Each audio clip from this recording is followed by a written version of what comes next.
One more time, nice round of applause for Joyner.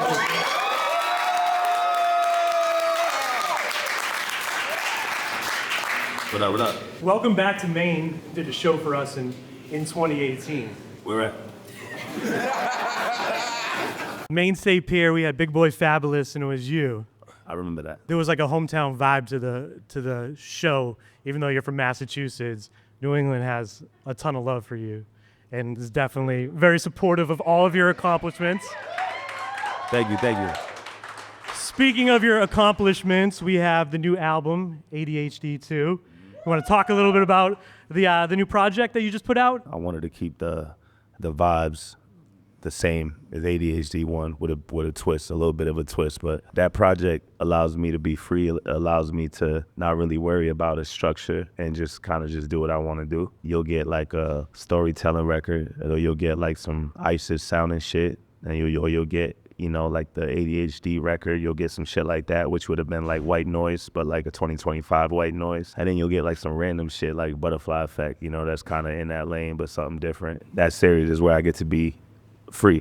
I get to do what I want to do on that project, so. The sequencing, like I find it fascinating where the tracks fall in the album. Like I love that the Denzel skit hits and then White Noise comes right after that. Like was that intentional? What's your thought process when you're going into actually sequencing the album? I wanted to follow kind of the same structure as the first one, just kind of get different celebrities to like play a part in it. You know, in the voice notes and the voicemails and stuff, they really help with the transitions. When you're creating records at random, I mean, because if you listen to, you know, One of Them sounds completely different than White Noise, or the Way That I Am sounds completely different from Butterfly Effect. You know, you can't put One of Them before or after White Noise, so that has to fall in a certain sequence.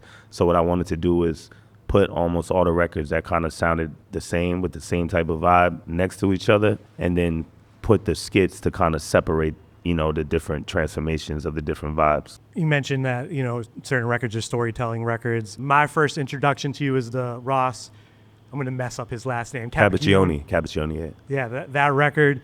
And then you have the new one that you put out where Maya's in the video, Nevermind. So you got like a very specific story with the Ross one, and then you have a story about a relationship that I feel like a lot of people can relate to. When there's so many records out that are like trending sounds, why is it important for you to do storytelling music? Storytelling records is my gift. I'm channeling whenever I create records like that, where I'm able to tap into something greater than me, to be able to relate to so many people with so many different concepts. And I feel like that's my gift to the world, to be able to touch on certain subjects and topics that other people can't do in that way. Every now and then you'll get like a random one of those because I feel like I have to get it out. Nevermind wasn't really attached to a specific project, but I know a lot of people can relate to that. It's shit that almost everybody has been through. Right, when the relationship starts to get like a little stale. And those records, mind you, those records are not intended for any other purposes besides always need a music video. They're intended for music video purposes only. They're not really big streaming records, and I understand that. I literally create those records to get out a message that I feel like I'm channeling through something greater than me. Do you have that concept for the video before the song, or is it you do the music and then the concept comes to you? Nah, the concept is already in my mind. Once you get the concept down, then it becomes finding the production. Or I'll find the production and then the concept will hit me once I hear the production. And then I can start mapping out the video in my mind. And now I'm specifically writing a record to fit the video that I picture in my head. So by the time I go and do the video, which is always days later, it can't wait. Right? It's like once the song is done, I'm going right into shooting. And it's an easy process because I already know in my mind how it's supposed to look. And those are really the easiest videos to do for me. Who are some of your favorite artists that told stories through their music that might be inspiration to you, or just that are your favorite in general? So before Eminem, it was Tupac. That's my favorite. The first time I heard Brenda Got a Baby, you know, classic storytelling record. That was something that wasn't done in that way before. Yeah. He was able to invoke emotion. I never been a little girl named Brenda, you know, but for somehow that shit, somehow that I was, you know, affected by that story. I felt something, you know what I'm saying? Then you got Keep Your Head Up, you know, that was a story. You know, a lot of people don't realize that Keep Your Head Up was a story, you know what I'm saying? And then you got records like I Ain't Mad At You, you know, like those records were incredible. And then the music video to match those exact records was phenomenal. I think I was influenced by that. And then, you know, Eminem come out, and then, you know, he got records like Stan, you know, all of those joints, Cleaning Out My Closet. That was a story. And the visuals to go with it too. Like Stan Visuals, was a movie. And then you listen to Nas, you know, and then it's just like Nas got some story joints. You know, he got the Rewind joint, like where he told a whole story backwards, you know, like, so these are the artists that, you know, I grew up on, were inspired by and influenced by. But if I was going to do things like that, I would want to do it in my own way. One of your recent music videos, Tear Me Down, with Ava Max, we started playing the song a little bit. We were crushing white noise on the radio, but we started playing Tear Me Down in the mix. Regina Hall, co-star. She's also the director of the video, which is super dope. And I know you have like a very tight circle and team, and you work with a lot of the same people for your videos. So what was it like relinquishing control to somebody new? And like, it's Regina Hall as a director. I was comfortable with it because it's Regina Hall. Yeah. You know, and we edited the video on FaceTime. You know, we edited it together. You know what I'm saying, on FaceTime. She put in her notes of what scenes that she didn't like. You know, I put in my notes of scenes that I didn't like, and together, you know, we edited it, and, you know, it came out incredible. Is there anything that in her directing process that you think you'll take and you'll use in future videos? Usually, like, I know exactly what I'm looking for and exactly what I want, and once I get that scene, I'm on to the next. But because she shoots movies, she'll want to shoot that scene like 50 times, you know, to get it from like 50 different angles, which I'm happy she does, because it was very easy to edit that way. Like, sometimes because I do it once or twice, I'll notice like an imperfection when I go and edit the video, and I'll have to like try to like rig it in a way where I have to like zoom super close to something else or do something to like to get the transformation right, you know, and the transition right. But because we shot it the way that, you know, she wanted to shoot it, I just went through one of the 50 takes and found a better take and just did it like that. You get all that extra footage, and you're not wishing I wish we could go back and shoot it that way. Yeah. We touched on a little bit the recent video for Nevermind, which you said was just like a track you wanted to put out there for a video. You have Maya in that video. Talk a little bit about how that collab came about and how you got. Yeah, so Maya's always been, I actually reached out to Maya to do Fall Slowly. Oh, wow. Before Ashanti. I mean, you've been on a generational run here with Ashanti, Regina Hall, Yeah. Maya. So I actually reached out to Maya I don't even know if she knows this, but Maya, I had Maya as one of the options, you know, for Fall Slowly. She just happened to respond like a couple hours later than Ashanti did. You know, so then it was just like, once Ashanti heard it and she knew what I wanted to do, the song wasn't even done when I had came to Ashanti with the idea, in which I met her on the Chris Brown tour when I was on tour with Chris Brown. She had came out with Tory Lanez, you know, that's how I ended up meeting her for the first time. So I had reached out to her via Instagram when I had this idea for this record, and I just told her about it and told her what I wanted to do and told her, and she was like, all right, we'll get the song done and then, you know, play it for me. So I went to the studio and I knocked it out. But the Fall Slowly video, I got inspired by Rihanna's We Found Love. So that video is like a montage of a relationship that was just like, it was good, it was bad, it was ups, it was downs, but they loved each other, but they hated each other. The record was already like 12 years old when I was playing the Fall Slowly beat in the studio, but I had that music video playing in the background. So I already knew that this in the music video on mute with the Fall Slowly beat, it just felt like this video goes perfect to this song. So I was like, I got to recreate this, but my own way. And then that's when I had reached out to Ashanti, and she said, send me the record when you finish. And when I sent it to her, she was like, bet, let's do the video, you know? So that could have been Maya, though. That could have been Maya, but she responded a little bit too late.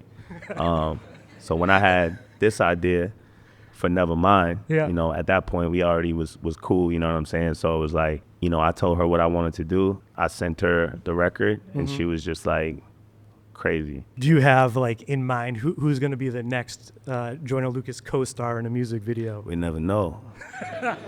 We never know. Like, he's not going to give me that information. We never know. We never know. But it's gotten a lot easier for me, because essentially I look at myself like a director as well. You also have a body of work and the creativity, so people can go to it and go, all right, this guy's serious. But I have a track record. When you see the other videos, you know, like, oh shit, like it's a lot easier now when you've created records and you've done things, and the success of some of the other records. So getting a celebrity, a lot of well-respected ones, by the way, to do it, you know, I think there's a mutual respect there. and it's a lot of love, and it's an easier task to do versus when you don't really have a name and you're trying to do that. You know what I mean? So Last year we were playing your collab with Jelly Roll, and I feel like, you know, just the storytelling in your music, we talked about that, and the connection with fans, but I feel like that song took things to a different level with the connection with fans. Do you remember a specific fan story maybe around promoting that song that stuck with you? I mean, there's so many of them. I mean, when I dropped that record, I think I was on the ADHD tour. I brought them out to perform. But when, you know, you meet fans during the meet and greets, you know, they always tell you stories about how, you know, I feel like I've heard fans say that, like, that song saved my life, or like that. Yeah, between that one, seeing also, the video of a it. lot of them, like that one, even I'm Sorry, you know, the record I'm Sorry, you know, it saved a lot of people's lives, you know. Anybody remember that video, the I'm Sorry video? Yes. You remember the end of the video where that pastor came behind me and then we hugged? So that was actually my uncle. So yeah, he allowed me to shoot that video in his church against, you know, all of the church members. They didn't want me to do it because there was swears in there. He went against them and he shot the video. Not only did he shoot it, he was willing to be in it. And he recently just passed away, like a month ago. So I'm still dealing with that, but I know that I have that memory of us in that music video. I just want to let you guys know that, you know what I mean? Yeah, for sure. Yeah. Appreciate that. Yeah. Industry peers or people that you said you grew up listening to Eminem give you high praise. And I've seen a lot of like praise from the hometown of Worcester. What does that mean to you? I saw recently, you know, you got the key to the city, and then recently the street that you grew up on, they rename after you, which is awesome. It's incredible. So like, it's one thing to see like Eminem, somebody that you grew up listening to, and have him, you collab with him and have him talk about how great you are as an artist. Well, what's it like to see all the love coming out of your hometown and New England in general? I mean, it's phenomenal, man. Like, you grow up there, you know, you got a lot of love for the city, and, you know, you go on and you accomplish things, and then, you know, the city is giving back to you now, you know, and they looking at you and they're giving you street names and they're giving you days and they're giving all these things. So it's just like it just lets me know that they you know, they really got my back and they really fuck with me out there. Anytime that you're in the Worcester TNG, my mom will take a picture of it and send it to me. That's fine. Because that's like her way of connecting with me. She's like, I know my son is a DJ at a hip hop station. Yeah, that's fine. And this is happening in Worcester. So she's like, do you know Joyner? I'm like, we're doing this thing this weekend at Austin Street Brewery. Worcester, not necessarily like a music hub. Although anytime I tell people I'm from Worcester, they're like, I saw this show at the Palladium, and they start raffling off shows that they saw there. What's some advice you would have for somebody from a city like that trying to make it in an industry like the music industry? I would say take advantage of social media, because we're now in a time where it's a direct consumer base. So it's like you go straight to the people. You don't really need the approval of a label anymore. You don't need the approval. You don't really need to know anybody. You don't really you know, we living in 2025. So 20 years ago, you know, it was like you needed connections to do certain things. But now you got TikTok now, right? You got all of these platforms that allow you to kind of, you know, go viral. And I would just say, like, you know, just be as creative as you can and just be different and stand out and realize that there are over 200 songs dropping every single day on DSPs. There's 200,000 records every day getting released on DSPs. So there's a lot of competition. How do you stand out from? Exactly, and that's the question that I had to ask myself, how I was going to stand out. What was I going to do that was going to be different than what other people were doing? How do I connect? How do I, you know, cut through all of the noise, you know? I think that's where the visuals came in. That's where the visuals came in. That's where jumping out the window and touching on subjects that people were scared to talk about came in. But in addition to those things, you know, you also have to be good at what you do. Right. You know what I mean?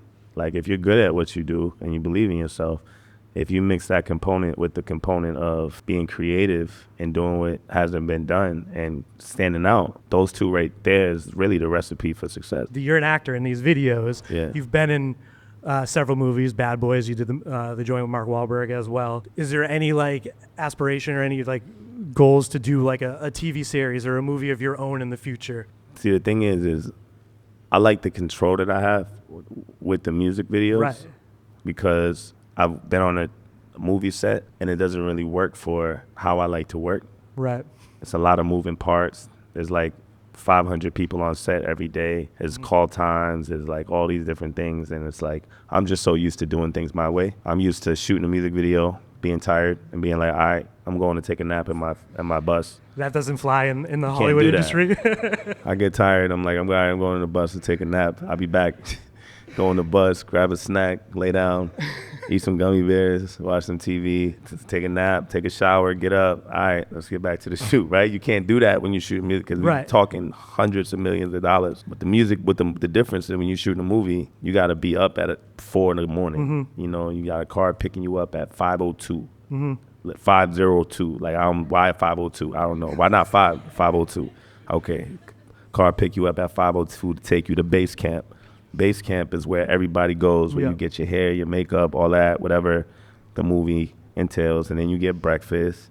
It's like a job, right? I don't like the structure of a job. That's why you do what you do, so you don't have to. But it reminds me too much of a structure of a job. It's like, boom, you got that, then you got a lunch break, and then after that, you go back. And some days, you'll do all of that, and you might not even get to shoot that day because they're still dragging on another scene. So I just spent 12 hours in the trailer doing absolutely nothing, and I just feel like I just wasted my life away, right? I don't like doing that. So like the movie thing, I don't really know if it's for me. But one thing Mark Wahlberg told me when he was like, yeah, but when you're making $30 to $50 million a movie money's nice. I was like, you know what? I might just. I feel like.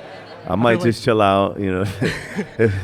ask Ludacris about those Fast and Furious. Right. So it's like when you getting that kind of money, when you making that kind of bank, it's a little bit of an easier pill to swallow when you got to do the regular 9 to 5 shit. Yeah. Like, what time I'm waking up? 5:02. I'm outside. I'm ready. It's different. You know what I'm saying? Yeah. One of my favorite videos of yours is the Broski video. Yeah. And I heard that you were kind of like, it was like a concept that you were going to do like a pilot, and then you want to do like a TV series off of that. Yeah. So Broski, it's probably, honestly, it might be one of my favorite records of mine. It's dope because it's so personal to me. Yeah. All of the storytelling records are for other people. That one's for you. That one was for me. Yeah. Right. That one, I had to get that one off. Pause. So I got Rotimi, and he played that role very well in the record. She's great. He crushed it. And I've never seen Rotimi act. You never watched Power? Never watched Power. Wow. I've seen him in this one movie with Cat Williams. I think it's called For the Love of Money or something. So you just knew him from music? No, not even. I knew him from doing music, but when I had created Broski, I didn't really have. This is one record I didn't have an idea about the music video, what I wanted to do. But when I had seen him in a movie acting after the song was already done, I had his face in my mind. Pause, and I knew, I'm like, this is the guy to shoot the music video. And then I had came up with the treatment and all of that after the fact. But I was, after the record, I said, yo, this is such a powerful concept. What if I turn this into like a series? You know what I'm saying? Yeah, that was the plan. But then Rotimi, he ended up doing other movies and getting busy, and then I had to put out projects, and it just kind of just. I know we got a bunch of questions that we're going to get to from people in the audience, but one last question that we ask everybody that comes through. They say the Maine State motto is the way life should be. So I always ask, in your words, in Joyner Lucas's words, what's the way life should be? Life should be what you want it to be. Simple as that. Life is what you make it. All right. Perfect. Sounds good to me. But you got to work to get there, right? Because some people say life should be a certain way. It's because they're probably not living the way that they should be. But if you work hard, then you be living already the way that you want to be living. I don't feel like life should be anyway because I'm living exactly how I wanted to live. But before I was me, then I was saying life should be like this or life should be like that, right? But I knew in order to get life like that, I had to bust my ass and get to where I needed to be.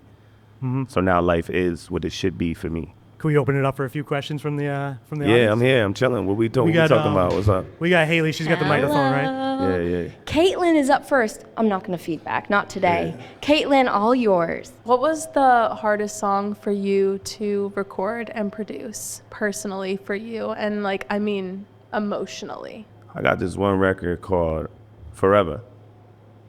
And I got my first son in the video. That record was extremely emotional for me because I'm talking about how I wanted to make a decision to get him aborted for selfish reasons.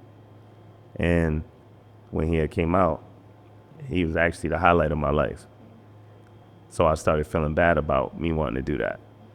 But then on the song, I'm actually talking to him about that, but he's baby, you know? To have him in the music video and to doing all of that, it was emotional for me because I know one day he's gonna grow up and he's gonna listen to that. And I wonder what he's gonna feel about that, you know? So that was definitely probably the most emotional record that I've done. Great question, Caitlin. Yeah. Up next, we have Clarence. How do you feel about the younger generation listening to your music and the emotion they get out of it? How do I feel about the younger generation listening to it? Yeah. In what sense, though? What do you mean by that? So I have a 17-year-old and a 13-year-old who love you, and their emotions that they get out of your music is kind of amazing, especially out of things that they haven't gone through in life yet. How do you feel about them having that emotion? I'm actually out of the loop when it comes to how people feel about my music, because I just create it and I put it out. I just get to the next joint. Yeah. Right? So I don't really see too much of like what people feel about it, what they don't feel about it, except for some comments and stuff here and there. And you get hundreds and thousands of comments of people saying, oh, I like this, I love this, but I never see what age they are. I know click into their profiles and be like, oh, he's 12, oh, he's 15, oh, he's 85. I don't know. You know what I'm saying? Like, only time I know is when, you know, I might be somewhere and then someone's like, oh, my son's a big fan of yours, can I call him? Or, yo, da-da-da-da. Then I'm like, oh, okay. But aside from that, I don't really be knowing, bro. I just do the music, and then whoever receives it, they receive it, and then, you know, yeah. Also, we talked earlier, you haven't really done much since the album dropped, so you haven't really get to experience being out in that. Yeah, no, after ADHD2, this is my first interview. Like, I opted out of, like, I didn't do a lot of the places that wanted me to do interviews, because I felt like I don't want to repetitively keep going to the same places after every album drop, you know? I kind of like being mysterious. Maine is mysterious. So. I feel like I feel so lucky that you're here. I feel like I did a lot of that during Not Now and Busy. I was just doing every interview, and I was just everywhere, from Sway to the Breakfast Club to all of these things. And I felt like I overexposed myself. Mm-hmm. And I don't like feeling like that. Like, I feel like I'm talking too much, and I'm just answering too many questions, and I'm saying I'm giving too much of my me away, and I kind of like to keep that for the music. So that's why I kind of stopped really doing interviews like that. I mean, social media has done that too. Has made, you know, stars and celebrities so accessible. But like when we were growing up, you mentioned Pac or Eminem. Like, their life was mysterious until you like heard those songs. You've seen them on the news. Yeah. So you've seen them on the news, or you heard songs, or you've seen them in the interviews on TV, but that was barely. So yeah, it was a certain mystique, a certain mysterious. And that made them even bigger though, like even larger than life. Yeah, I don't ever want to feel like I'm too accessible or like I'm too like out there, you know, because that's not really like my style, my vibe. I like to just create music, just stay in my own little personal space and just, you know what I mean? Yeah, makes sense. We got a couple more. We'll do 2 more. Yeah, as many as you want to do. We got Dan up next. How does it feel knowing fans have an emotional bond to your content? It reminds me of when I had emotional bonds to certain, you know, records. You feel like you're being heard. You know, you feel like somebody else out there in the world that relates to you. Especially if you're somebody that don't like telling somebody your problems. You hear a song where somebody's saying exactly how you feel or exactly what you think, and you're like, damn, there's somebody out there that feels like how I feel, and then you take a liking to them or the music based off of that.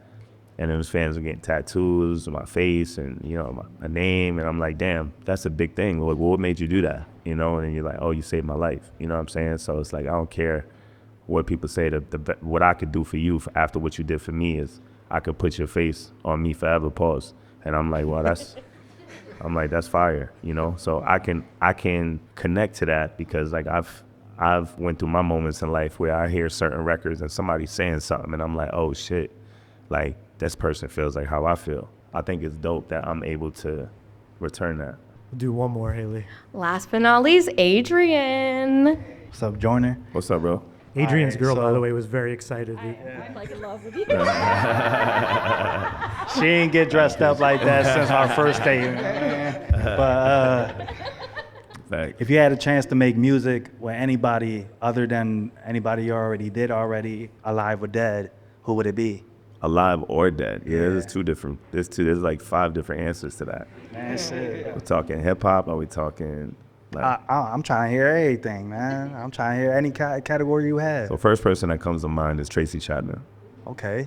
I love Tracy Chapman. All right. Right, like when Luke Combs was able to perform with Tracy Chapman, like I was so jealous because I love Tracy Chapman, but I was so proud of him and so happy that he was able to, you know, have that moment. I wish I was there. But it's things like that I'm like, like that's fire, right? And it's like, I wish that I could do a record with Tracy Chapman because I love Tracy. And then, you know, you got Pac, you know, if we going dead, you got Pac, Michael Jackson, obviously, right? You got people like that. So like, again, it's a lot of different answers to that. I'm happy you did that song with Will, because I was like, man. Yeah, if Michael Jackson was still alive, Will would have been Michael.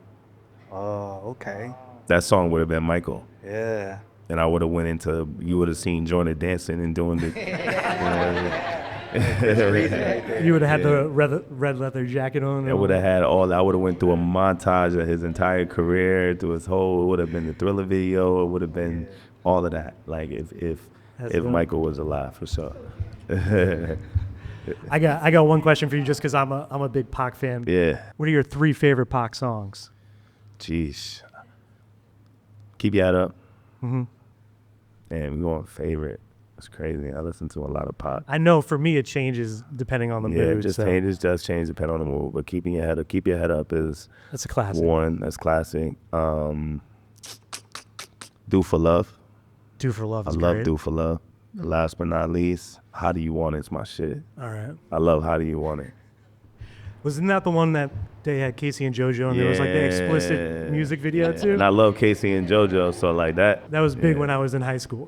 But I love all Pac records. We can keep going with questions. We ain't got to stop. Like, No, you want to do some more? Could we do let's another? do Could we it. get Elliot on the mic? I'm not pressed for time. Let's get Elliot on the mic. We got more. Let's do it. Stand up for this one. You from the W, I'm from the W. Yeah. I'm from Waldeck, Phil's Corner, Geneva Ave. I came in, I got a drink. I see my OG, Tally Clemens. TC, you had him in your video. He's the first OG to give me a pair of Jordans when I was younger. It hit home. What record are you talking about? We were playing the videos on the screen up here. Yeah. That's what you're talking about. We had one of the videos. He was on the there. father figure to the younger kid in the canoe. Oh. That's my OG, Tally Clemens, yeah, TC yeah, from yeah, Phil's yeah. Corner. Yeah. That hit home. My hairs was like, it's crazy. Yeah. You know what I'm saying? It just hit home, and I felt like I was supposed to be here today, and I can appreciate anything coming from you from now on. Like the uncle situation to the church. Yeah. That's me coming from Puerto Rico as a Puerto Rican, moving into Boston to not speaking English, to teaching my parents how to speak English.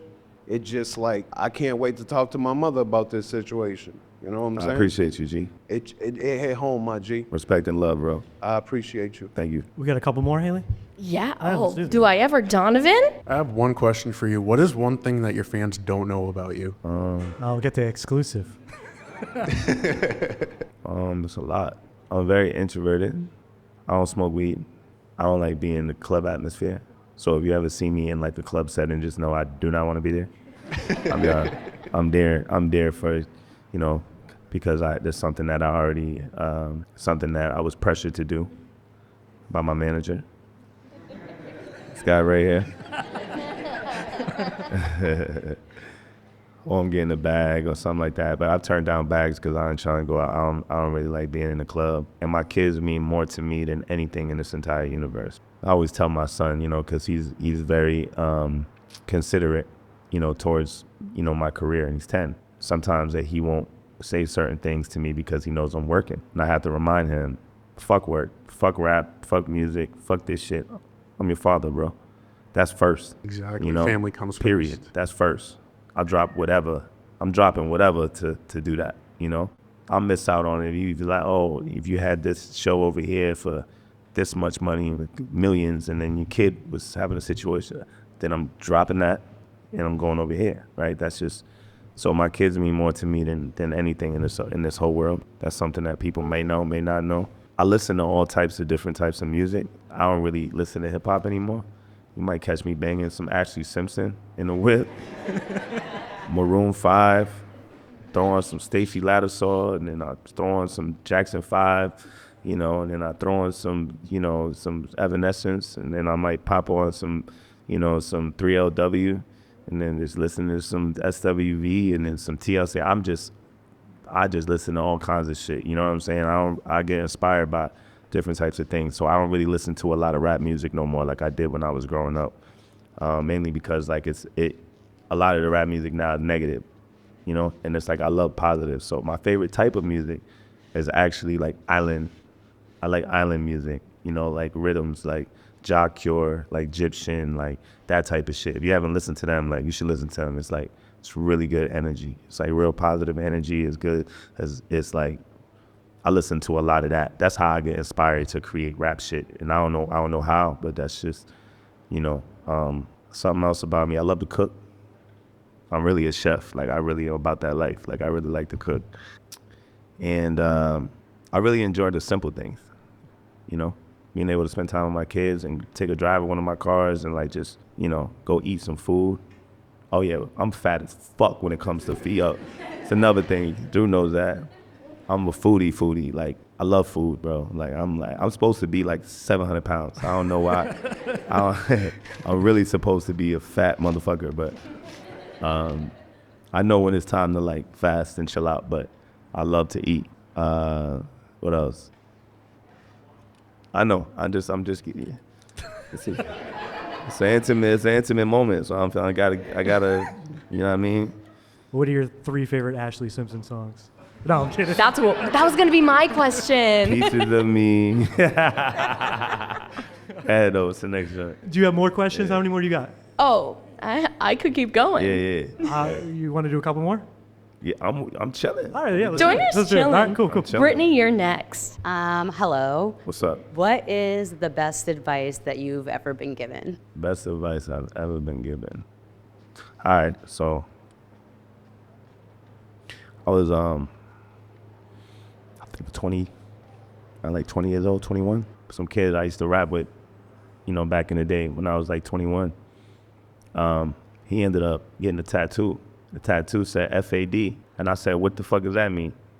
He said, fuck all distractions. And that shit, like, I kind of took that personal, because I'm like, damn, I don't think he realized how much just that little phrase meant to me, because I was distracted by that. I was distracted by women. I was distracted by just regular life shit.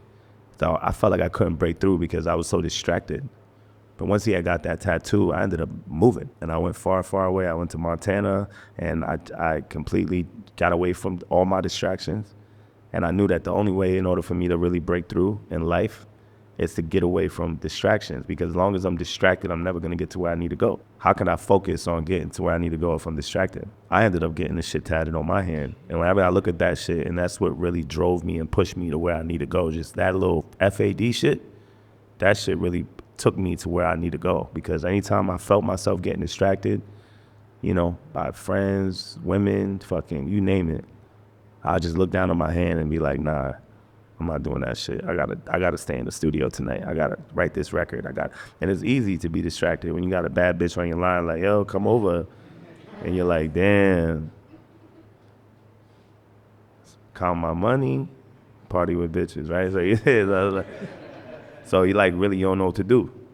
But then when you get that FAD, you know exactly what to do. And because of FAD, I was able to really push through, because I really took that shit to heart. Like, yo, it's really fuck all distractions. You know what I'm saying?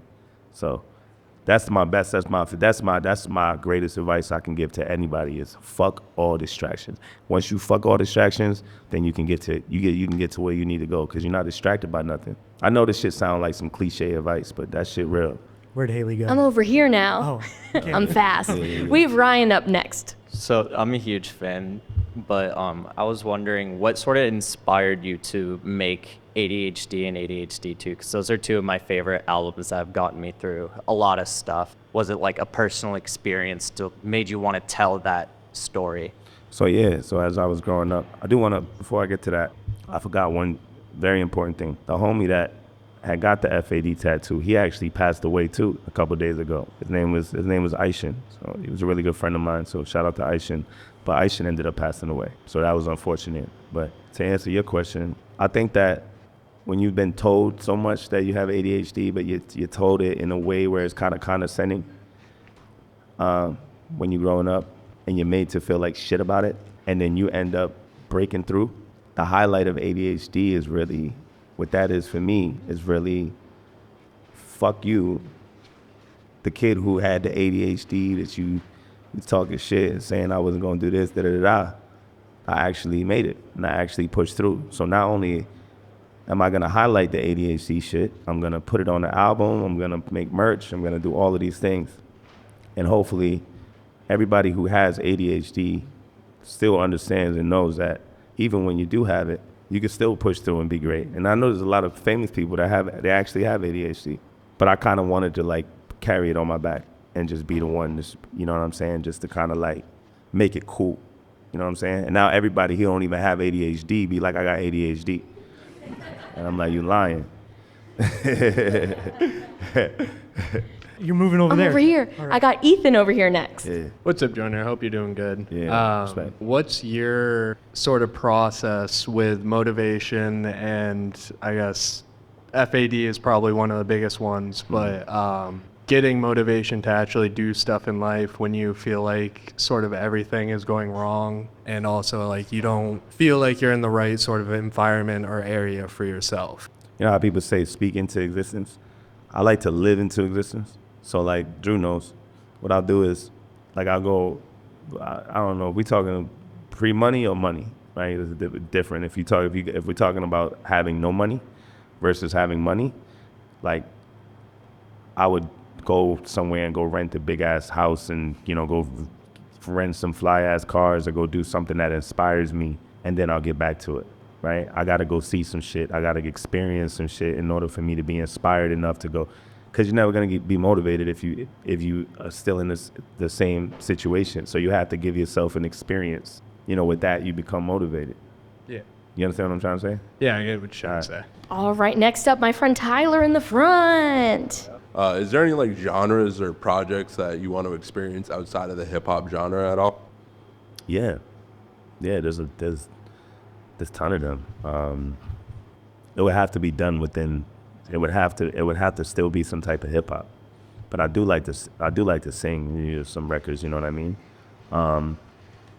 But even when I do kind of the poppy sounding records, I still make sure that just somewhat lyrical too. You know what I mean? So I'm not losing my identity. I don't want to jump on a song and be fucking Maroon 5. You know what I mean? Like I don't want to make a complete genre switch. I still like to keep some elements of my roots in there. But every day I'm thinking about it. Every day I'm listening to different sounds and experimenting with different things. Pause. And I'm actually in the process of that right now. We got Nikki with a question here. Hey, so I am constantly Googling, are you going on tour? Please, 2026. I think around 2026 I might go on tour, but if I do go on tour, I think I'm probably, it's going to be a co-headlining tour with somebody else. I don't know if I want to carry the load of going on tour by myself for a while, because it's a lot. I'm not just going on stage with a microphone. I thought you were going to be with Chris Brown, and you didn't show up. Nah,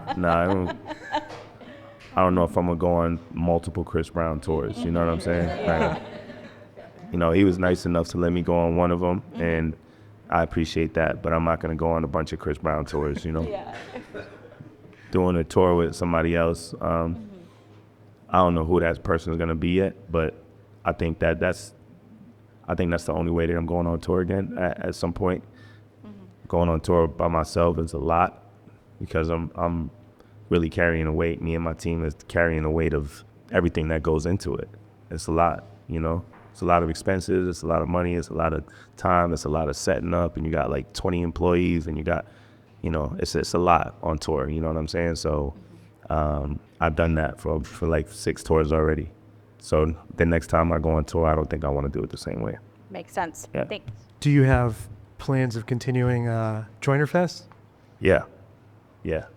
So go to Worcester and see him in concert. I do. I think Joyner Fest is, Joyner Fest, I would want to make it bigger, pause. Mm-hmm. So that's the reason why I didn't do Joyner Fest this year.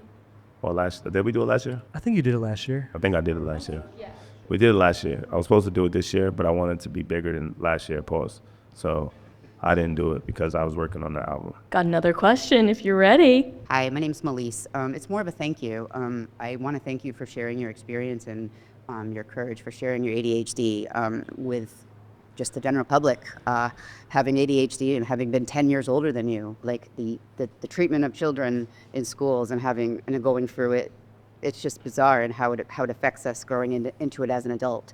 And your experience has helped so many people. The clients that I work with every day have, can reflect on music, and myself too. So I just want to thank you. I appreciate you. Thank you. That's all she No, wrote. we got That's somebody all the behind you. questions. We got somebody behind you. Oh, we got a hand up. Okay. What's your name? Felicia. Felicia, take it away. So I have a 17-year-old daughter who's just killing it. She just got nominated for Youth of the Year. And I have a 10-year-old boy who has ADHD. He's the kid that if you tell him not to press the button, he's going to press the button 7 times. No matter how much he's changed, the school district still looks at him like the same kid that did that last year and has done this and that. So no matter what he does to be a better, child and student, nothing changes for him. He gets blamed. So what is like one thing that you would tell yourself at 10 years old? Like, what could I tell him that, what would you tell yourself? So, well, first thing you gotta understand is I think that there's more education now around ADHD. So I would say that when I was growing up, there really wasn't too much education around ADHD. So you're pretty much called a fucking idiot if you had ADHD, called stupid, whatever. So there was really no tolerance. They put you in a behavior disorder class and, yada, yada. But because there's education on it now, I think that one thing that people are realizing is that some children don't fit in a school setting. Right. Right? For many different reasons, especially kids who have ADHD. So if you had the means to, I would probably pull them out of school and homeschool them. I went to alternative ed, and I would not have graduated if I didn't have that outlet to go to. Yeah. But he's very talented, but they just look at him like he's that kid. He probably doesn't want to be in school. You should ask him how he feels about being in school. He doesn't. He doesn't want to be there? No, he doesn't. Okay, so 1 + 1 equals? Yeah, he just started playing the trombone, and so maybe that'll help him, but he doesn't want Playing the trombone isn't going to make him want to stay in school. I think No. I just don't think that I think certain kids, I think the school system is not built for everybody. No. So I think that some children are better off being homeschooled, and they're probably going to thrive. But I should have been one of the kids that were homeschooled because I don't think I really fit in the school setting. Anyone else? Hey, Joyner, my name is Chablis. I just also wanted to give you a thank you. I'm a foster child. I went to South High. I went to North High. I kind of bounced around, and I'm like an old school fan, like old school rejects. Oh, yeah. Back in the day type. Yeah. So I just wanted to say that we're like super proud of you. Thank you. So I just want to give you a shout out and thank you for all your contributions to the culture, really. Thank you. I appreciate you for sure. Thank you. One final? In the back corner. All right. So we're big fans. But in the Fuck You Mean song, you said you were drinking Wu-Tang with Inspector Deck. So I was just curious what your favorite Wu-Tang song is. My favorite Wu-Tang song? Oof. I like Cream. Pause. Yes.